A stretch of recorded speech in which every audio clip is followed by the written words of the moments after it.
A storm is brewing inside State House. Whispers of dismissals, surprise comebacks, and unexpected alliances. President William Ruto is said to be preparing one of the most politically charged cabinet reshuffles in Kenya's recent history. A reshuffle that could redraw the country's political map, coming just weeks after the death of Raila Odinga. But the question Kenyans are asking is this: will this reshuffle serve the people?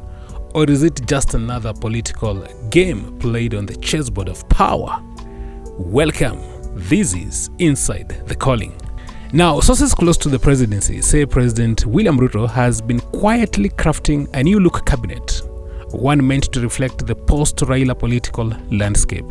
Raila's passing has left a vacuum in the opposition, and for a strategist like Ruto, that's both a challenge and an opportunity. This reshuffle, insiders say, isn't about fixing ministries. It's about fixing politics and ensuring that when 2027 comes, the president's house is fully in order. Kenya has seen reshuffles before. They often come draped in the language of efficiency and accountability.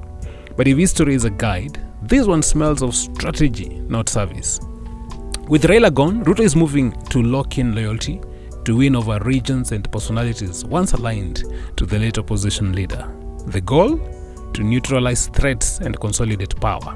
This is not about replacing underperforming ministers. It's about replacing political liabilities. Mimi pia kama kitinda mimba wa Moi wa siasa, mimi nawakaribisha nyumbani. What are the new faces and their symbolism? Among the names making rounds in the corridors of power, Gideon Moi, Babu Owino, and Winnie Odinga.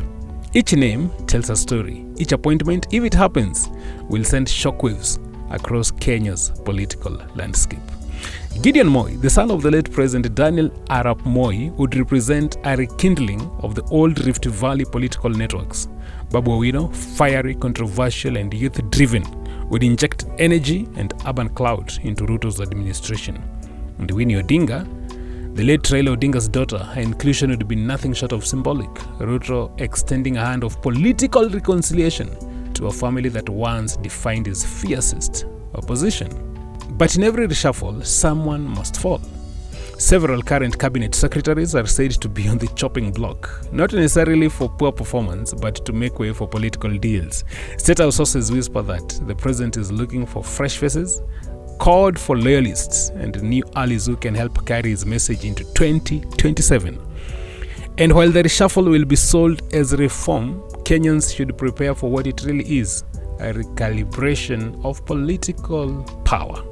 For millions of Kenyans struggling with high living costs, joblessness, and economic stagnation, this reshuffle may feel far removed from reality. It raises a painful question. When politics becomes the priority, where does service to the people fit in? If the president's choices are guided more by political arithmetic than by national interest, the reshuffle may deepen public frustration, turning what could have been a moment of renewal into another round of political musical chairs. The road to 2027. Make no mistake, this reshuffle is not an isolated event. It is part of a long game. Every appointment, every dismissal, every handshake will be measured against the one ultimate goal: the 2027 general election. So by bringing in names with regional or family influence, Ruto could be trying to stitch together a broader coalition that transcends old party lines. But if Kenyans sense it's all politics and no progress, the same move could backfire, feeding the opposition's narrative that Ruto's government is out of touch with the people. In the wake of Raila Odinga's death, Kenya stands at crossroads.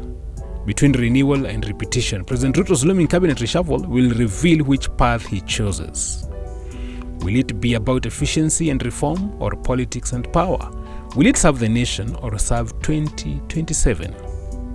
As the nation waits for the president's next move, one truth remains: Kenya's cabinet reshuffles have never just been about governance.